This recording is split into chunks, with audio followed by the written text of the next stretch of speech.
Hey, what's up, good people? Welcome to another FiredUp KC episode. I am your host, Zeke Wanganga. And hey, listen up. If you've not subscribed, you know what to do. Go to our YouTube at FiredUp KC, Spotify, Apple Podcasts, and you can also get us on Roku at Kim Young TV. But social media at FiredUp KC. But let's get right into it. Today, I bring another legend from KC, and I am excited for this guest today. It's been a long time coming. I've been a fan, but she doesn't know this, but I've been in the crowd seeing her do her stuff. So please help me make welcome. She is the current Director for Small Business and Entrepreneurship at the KC BizCare Office. Please help me make welcome Nia Richardson. How you doing? How you doing? Welcome to the show. Welcome to the show. I know it has been a long time. But I'm glad to have you here. How you doing? How you doing? I'm alive today, you know. It's a pandemic, so I'm just grateful to be alive. Everybody's okay. That's good. That's good. And honestly, I like your outfit. Thank you. And it's like, cause like this winter this year is a little bit finicky, but which is good. It's good. But the sun is shining. It's beautiful. It is outside. Beautiful. I'm not a winter person, so I'm loving it. I'm like, if it's warm, I'm good to go. I can't imagine that you are. No, I'm from Nigeria, so like there's no winter. So if it gets cold, I'm indoor. I don't want to be outside. But anyways, it's so great to have you here today. Thank you. Now for those who don't know who Nia is, give them a brief bio, your story, and how you got to where you are today. So I'm originally from Kansas City, Missouri. Sweet. East Side, born and raised. Awesome. I'm a product of Prospect, as you know, a lot of people like to claim from. I actually still live in the same neighborhood on the same block that I grew up on. Wow. My father was really, well, both my parents, my mother and my father were really big on me staying in the community, building in the community, and just kind of taking from what they taught me. I was one of the few people growing up that had a two-parent household, whose parents had master's degrees, whose father was an entrepreneur, and we were traveling. So it was very odd, you know, to kind of be that only one and not be able to share that with your peers to say, hey, well, you know, let's do this, let's do that, or do they understand? And a lot of that has, you know, helped me kind of where I am today. So exactly. Before coming and working with the city, I actually worked for my dad, who has a civil and structural engineering business. Wow, okay. Voice Consultants. Wow, okay. Dubois, however you want to say Man, it. okay. And he actually just sold the business. Wow. He's had it for over 30 years. 30 years. Dang. Yeah, because I think I was like 5 when he started the business. Wow.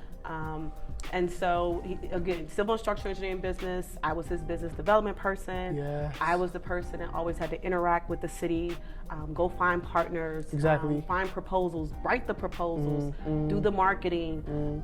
So everything that I got to do while working with my dad and inside the office, but outside the office in the community is really what got me into the position with the city today. So, you know, I have roots here, graduated from Lincoln College Preparatory Academy, LCPA, alumni, went to Tennessee State University in Nashville, HBCU, and did a small stint at the University of Virgin Islands, St. Thomas, which was all an experience within itself. Came home, started working with my dad for about maybe 13 years, and then I got snatched up by the city to come and work with the BizCare Office and kind of advance it. And there's a lot of new things that we have coming. Wow, hopefully by the time this airs, a lot of stuff going on. We're gonna make it happen.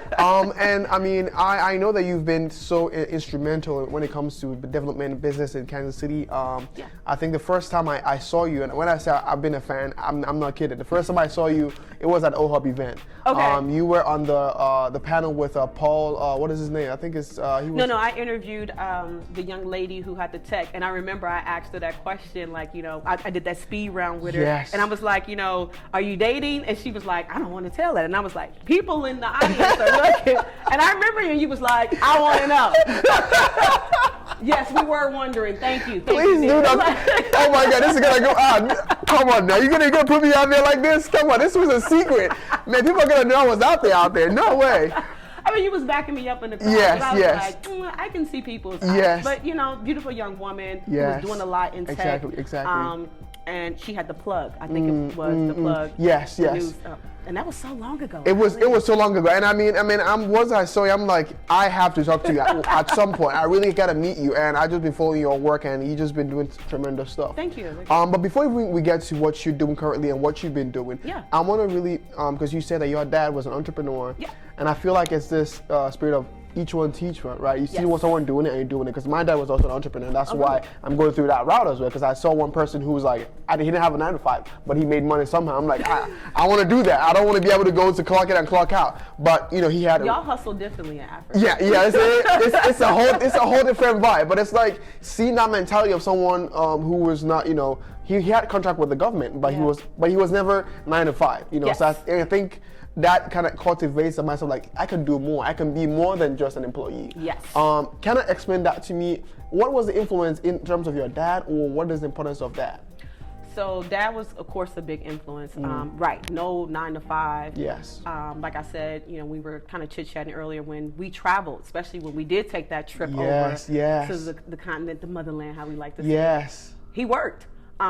Even recently when we went, as a child, I saw him constantly working, but always making time for us. Yes. I didn't grow up thinking my dad or my mom weren't there. My mom had to step up a lot more because my dad was being more of an entrepreneur. And for a long time, I didn't know we were operating off of one income as my father was trying to build his business up. So as a child, I didn't really see it. I didn't feel the impact of it. And they did a really good job of just like, hey, we have a household, we're keeping things going. And so he taught me a lot about just a good work ethic. Both of my parents, I can't even just say my father. My mother did the role of supporting him, but there was so much she did that I got to see that influenced me as a woman as well, and how I raised my children and maintain my household. But my father on the entrepreneurial side of just, he didn't really have sons until my father and my mother adopted my youngest brother, but until then it was just me and my sister. So he didn't have sons, so I feel like I was the closest thing he had. And I was such a tomboy growing up because I felt like my dad wanted me to be a little boy all the time. But it just taught me so much about the world. And I don't think I really valued my father as much as I do now.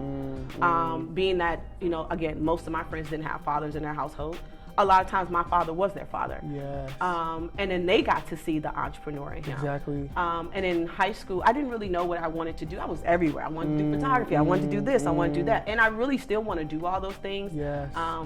But when I went through a Kaufman program, actually, a woman sat me down. She said, your father's an entrepreneur.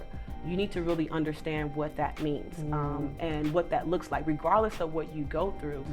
Figure that out, because I didn't know what I wanted to do in school, and I was a business major, and I'm glad I did that, because no matter what you do, entrepreneurship is going to be the backbone of that. Like, I can be a great chef, but unless I know how to run a business, I'm not going to be my own chef. I'm always going to be working for someone else. And having a good skill and then understanding entrepreneurship and how to run a business are two different things. And I learned that watching my dad, because he was good as being an engineer. He was learning how to be an entrepreneur. And when I came back from school, I was like, yo, so you pay for my education. I know what to do. You ready? Let's get it going. We started getting it going. So it was really interesting to grow up in a household like that had so many different dynamics. My parents were involved in so many different things. I couldn't go anywhere without someone saying, "Oh, you a Jamu's daughter." I was like, "Oh yeah. I don't have a name. I didn't have a name until I came home from college. I really didn't. Nobody knew my name was Nia. I was just a Jamu or a Jamu and Kenda's daughter. That's who you are." Like, okay. So we tried. Man. I mean, just seeing how, because you said he was a civil engineer, but he has to learn how to be an entrepreneur. Yes. That's two different sides of things. Two different sides. Now, tell me this. What is it with you and trying to be able to get people to make their own money? What is that? What is the importance of that to you, and what is the future in terms of that?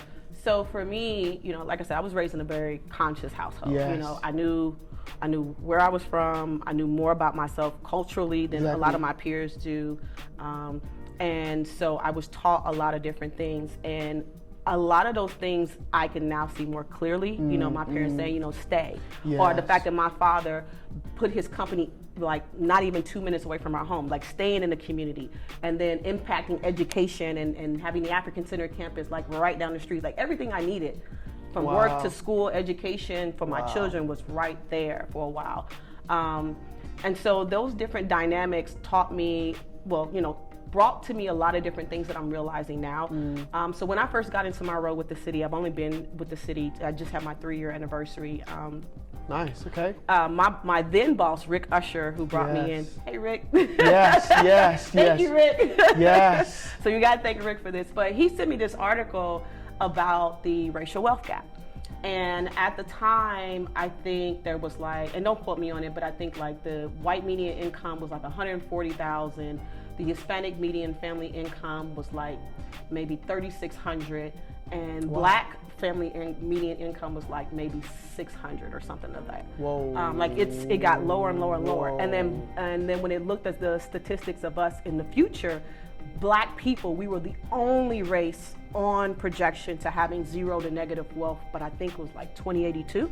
Wow. So for me, it's like, well, let me see if I'm already there. Well, you look at your bank account and you start looking at your net wealth. It's like, I don't have anything. You know, I need to get my house up right. I need to like, what does it actually really mean to build wealth? And I realized that a lot of people don't get the same education I get. Like my parents taught me how to save. They were very good savers. Yes. Sitting down with financial advisors, getting your life insurance policy set up, being able to set the tools up so that if I die, whenever that happens, I'm setting the next generation up for success. And a lot of us don't do that. Yes. And so for me, when I kind of looked at the data of the racial wealth gap, and then I looked at what I was actually doing with the city, I was like, entrepreneurship is the wave, or is the ship. Yes, that helps us kind of be ready for the wave of, you know, whatever that rising tide is. Exactly. I need to build a ship so that my people can be stabilized and not be washed away by the tide. Yes. I mean, because I also want to know this. Also, wait, before we even go to the next section, I want to acknowledge the fact that you've been in this for over like 20 years now, you said, because you worked for that for like 13 years. And then you came out of it. So you've been in the industry for over 10, let's say over 10 years, right? Let's just say let's toast to that. Okay. I'm thirsty. I'm really thirsty. So let's do that. Thank you. But before we get into even deeper, serious topics, the hairstyle is your signature hairstyle. Tell me about that. I really want to know about that because I really love the hairstyle. Oh, like this hairstyle is. For me, it was like, I had boys. I have two boys, and by the time I actually had a girl, I was like, yo, it's gonna be me or you. I can't do everybody's hair. I hated doing my hair. And I had cut my hair before, but after my daughter, I was like, all right, we're gonna do this again, because I want to give you a chance. Yes. Chop your hair. And I actually just love the shorter hair. I used to actually have my son's barber who did this, shout out to Fade Factory Dough for popping me up here. Yes. But he used to do like these really dope designs. And I used to love it because I knew people weren't ready for it. And I felt like it was an intimidation factor that I can walk in a room. I had this real dope haircut. And then you just wait. You don't know who I am, what I'm about to say. And then I just hit you in it. And then you're like, whoa, I don't want to be the status quo. I want to be that example to show that you can be any woman, any type of woman, any type of way. It's not about how I look. It's about what I actually bring to the table. So that's... Preach on that. That's kind of what it is. But it was just me being me. This is just authentic me. I love the hairstyle. Like, I dig it. I'm like, that is so stylish. I don't know if my hair can grow tall enough to rock it, but I am a fan. I cut my own hair. So, but anyways... So thank you. Let's talk a bit about more what you do now. Okay. So what is the plan? What is the goal? And what are the new things you guys are bringing into place to make sure that Black people in the community have more like a balanced wealth? It's not like too much of a wealth gap. Yeah. Trying to be able to balance that. So what we do, so just first off, KC BizCare is an office within the city right now. It's right up under the city manager's office, right? So it gives me a direct contact to him to kind of make some new impact. The office has been around since 2009, and it organically evolved over the years. So by the time I got there was a lot of things already in place, and they had kind of went through a lot of the bigger hoops of trying to figure out how to get this here and there. But basically, and I know that there's an office that just opened in Long Beach that is called BizCare, but we are the only one. The only one in the country that has a KC or has a BizCare office that does exactly what we do. And so for someone, a citizen like yourself who is coming in, it's like, I want to start a small business. You can go into this ecosystem. You can go to KC SourceLink. You can go to Porterhouse. You can go to OHub. You can go get this education on, business planning or how to be an entrepreneur. But who's going to actually tell you how to get that business legally set up? Nobody. So when you say, I want to start a business and you're ready to really get it set up, what do you think your first step has to be? I mean, registering a business, I would say. Okay, you're the first person to ever say that. But usually people will be like, I need to get a business license, right? So yes, registering your business, right? So our office is situated with the business license office, which is right up under our revenue department. And so we share space together. A lot of times people think I'm the business license, but I pretty much tell you everything you need in order to get a business license. So you have to establish a business before you can license the business. So registering with the Missouri Secretary of State, getting your EIN, knowing what permits to get. And I use this analogy of like having a kid, because I try to explain things in layman's terms for people to understand, so it's not intimidating to them. And so when people will call me, I'll be like, all right, let's do this. So you're about to have a kid. The stages where you go to name the kid, think of it like the hospital. This is where you're going to name the kid, because you can only have one name per incorporated business. And if you're a sole proprietor, you're not operating under your legal name, you have to register that name with the Missouri Secretary of State, right? So this is where you're going to name the baby, and if you incorporate, like do an LLC, this is where you go have the baby and you get that birth certificate, which are your articles of organization. So no matter what you do, anytime you set that business up, like a bank account, even with a business license, you need those articles of organization. You need that birth certificate. So it's very similar like when you have a child, you need their birth certificate. You need their social security number, that's your EIN. You need to know what vaccinations they need to have. So those are your permits, right? And your permits are based on the type of business that you have. So if you have a restaurant, you need a health permit. If you have an animal-based business, you need an animal permit through our KC Pet Project. So it just really depends. So we try to help people navigate where to go and make it easy for them to understand how to do that, because their success is our success, right? Boom. I want you to get set up. I want you to get a business license. I want you to pay your taxes. But why am I going to make it hard for you to figure that out, right? And one of the biggest things we're coming into now is like, one thing people don't understand is what's called a zoning. Zoning is like, again, in that process of you having the kid, it just tells me, where is the kid going to live? And wherever your kid is going to live, can that kid actually live there? So, like, you can't have a strip club at home. No, you cannot. You cannot do that. You cannot. No, you cannot do that. No, you cannot do that. You can't sell retail from home. Online you can, but you can't have people lined up at your house like it's a retail establishment, right? If you have a home-based business, which is very legal, your neighbors shouldn't know that you're operating a home-based business, right? Other than that, you can office there, you can do whatever you need to do, but there's just certain limitations to that. So we try to really help people understand that before they say, okay, I'm going to do this, I'm going to buy this building, or I'm going to lease this space. No, call me first. Because when people go in and you change the use of space, there's an occupancy permit you might need. If you're doing a restaurant, you need to get that health inspection, and so you can get that health permit. So we try to help inform people about that process so that they can be more successful, which ultimately saves my entrepreneurs money in the long run, because they're not going out there spending a bunch of money to build this out just for the city to come in and say, no, you got that wrong. And then we as the city get beat up. So I said, okay, let us be more the liaisons for our citizens to understand how to navigate the city and the state, or the feds, or whoever else they need to go through. And so since I've been in office, and since we've hired Samuel Morris, who is new to my office, we've been really kind of diving deep within the city departments to say, what can we do? What is the process? So we can better explain to people ahead of time. So by the time they come to you, they're ready to go. So you're less stressed out. I'm less stressed out. The entrepreneur's less stressed out. Everybody's happy, right? It's pretty much making the steps easier. It's sort of like, because I think, like what you're saying, what most entrepreneurs and most business owners struggle with is the nitty-gritty, the little steps to get to where they want to get to. They're like, it's all overwhelming, and they might not even start because of that. That discourages them. I mean, and it takes them months to figure this process out, and before the pandemic, I can have you in and out in an hour or less. Fully established all the way up to a business license. All you need to go do is go get your bank account, make sure you got your proper insurance, get your operating agreement, all of that. So what we've done in the pandemic is we've pivoted virtually just like our business had to do. So we created this virtual one-stop shop.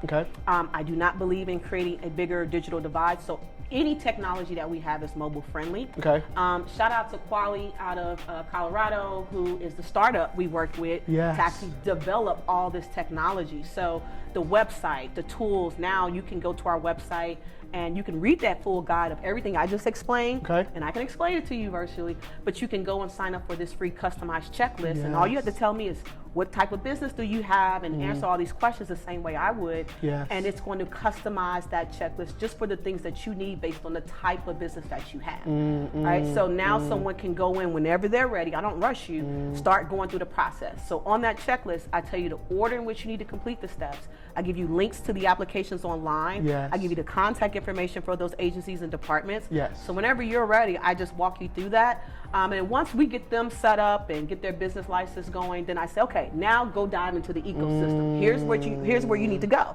But throughout that process, as I'm doing that intake and getting that checklist, I'm getting data. Wow, okay. So now on the back end of this, me and my team, we get all this data about small businesses that no one has. Because by default, someone is coming to see me. And on the average, we'll see thousands, maybe 2,000 to 3,000 people a year. Wow. I've seen that many just a few months into this fiscal year. So like our fiscal year starts in like May. So right now I'm at about 3,500 or more interactions with people where we're answering questions or getting them set up or getting them through the business license process. And so by default, because again, everybody has to come through my office. Exactly. Because you got to start a business, you have to have this. But the things that we're teaching are not being taught in the ecosystem. So usually the people you're going to get those services from are calling me or connecting you to me. And that's perfect. Because what I want to do with the technology that we have is I want to educate my partners. Yes. Because they can't necessarily process it, but if I educate you on it, you're going to help somebody better come to me. Same way I can help somebody better go to them, right? Exactly, yes. But that helps my partners build up some new capabilities. Yes. With services that they can now provide, right? Wow. Okay. And then, just from there, we're just, like I said, we're collecting data. We're sharing. What we want to do is share that data with our partners. Yes. Because like I told you earlier, it's like, I'm not the foundation. Look, you can't come to me for money all the time, but what can I do to help my partners do better? Yes. And go after more money. Wow. So data is the other side of that. So we got these tools on the front end for the business owners. Yes. On the back end, we have these tools and this data on the back end for those who support those business owners in our community. Man, I'll say this. This is really good. This is really good information because I feel like, you are solving problems that before now we wouldn't have even know it was a problem. Yeah. But you are solving these problems for startups, people who are starting out at the start of it. Everybody. I am happy and I'm glad that that KC has you here, being able to be instrumental because, like you said, you were born in Kansas City, you've been on the east side, you know these problems, because I lived on the east side, but I wasn't born in the east side. Right. So I only saw, the after effect of what happened maybe 10 years ago. Got you. So now I want to say this first. Thank you for what you do. Thank you for all the awesome job you do. But finally, this might be the second to last question. I want to ask you this. What would you say to maybe a starter, like a business owner who's starting out right now, or someone who's doing the business and it seems like, man, things are so hard, things are not working out. What would you say to them, being in the business for so long? So again, with the technology, one of the cool things we get to do is, dive deeper, do some little surveys and collect some good data. So we did a survey during the second round of the PPP loans. Those are the big things that were going out. And what we found from that survey from small and minority-owned businesses, whether they were new or existing, the key thing that they needed were essential relationships. You know how we had these essential businesses who could stay open? Well, my businesses needed those essential relationships. And so what is that? That's your accountant. That is your attorney, somebody to do your marketing. Because I think as entrepreneurs, what I've seen happen is that we put them in these chairs in these classrooms and say, you got to know everything, you got to do everything, and that's hard. And we can't really grow if we're doing everything versus knowing who to work with or who to hire into our businesses that can help us with our books. And I would say that's the number one thing for my businesses that I really push them to do is get your books in order. Yes. You can't access capital without it. You can't become a vendor with the city without it. You can't be certified without it. You won't get grants without it. You got to keep your books in order, and an accountant and or an attorney can really help you do that. And so everything that I do is typically what an accountant or attorney would advise you through. And I don't charge. Our services are free through the KC BizCare Office. Wow, okay. But some people, depending on their level of just how comfortable they are with actually doing this, they may pay someone else maybe $1,500, $2,000 for something that you might spend less than $100 getting set up. Yes. Right? And again, you're never paying me. You're paying you're paying the state for your state registration. That's like if you did an LLC, that's $51.25. Business licenses start off at $25. Zoning clearances are free. EINs are free. Your Missouri sales tax, if you sell retail, is free. Like, people just don't know that, and that's what we're trying to help them save the dollars that they have, because when they're starting out, you don't really have a lot. But for the business owner that's out there, whether they're getting started or whether they've been in existence, come and see us. We will help you connect with the resources in the community. Yes. And know the ecosystem for you. I want to learn more about the businesses that are out there, what they need, so I can begin to build stronger ecosystems for them as well, to be more successful. And so it's just tell me where you are where I can get you going next. Awesome. But have that professional behind you. Yes. Awesome. So, man, it's been such an honor to have you here. You have loaded me up with so much information, and I just, one way to talk, I'm like, I actually, after this show, I need to sit down and talk with you, because I think you have so much, just so much information that I need, and I think a lot of business owners need to hear too, because you don't know what you don't know, and unless you ask questions and find who to go to, you will never know those information. Correct. So, again, thank you so much for coming on the show. And before we go, I want to ask you, what are the social media or websites of your organization, or people want to reach out to you and kind of contact and see what you got going on? How can they reach out? I feel like I'm too old for social media. But I'll give you the BizCare stuff. Yes. So Facebook, KC BizCare Office. Okay. Twitter, KC BizCare. Okay.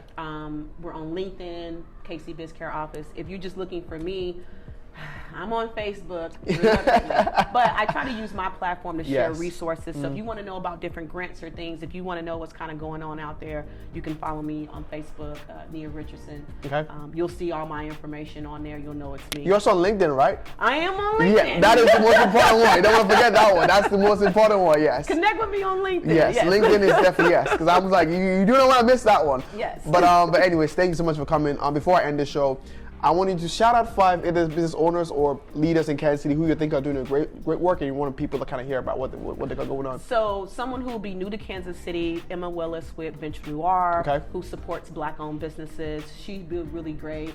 KC Black-owned, the Black Pantry, the Kansas City Black United Front that's been doing a lot of work with Buy Black KC and working to build up entrepreneurs, Black entrepreneurs in particular. Yes. Porterhouse, the Heartland Chamber, Prospect Business Association with Simone Curls. Call Simone. Don't call me. Call Simone.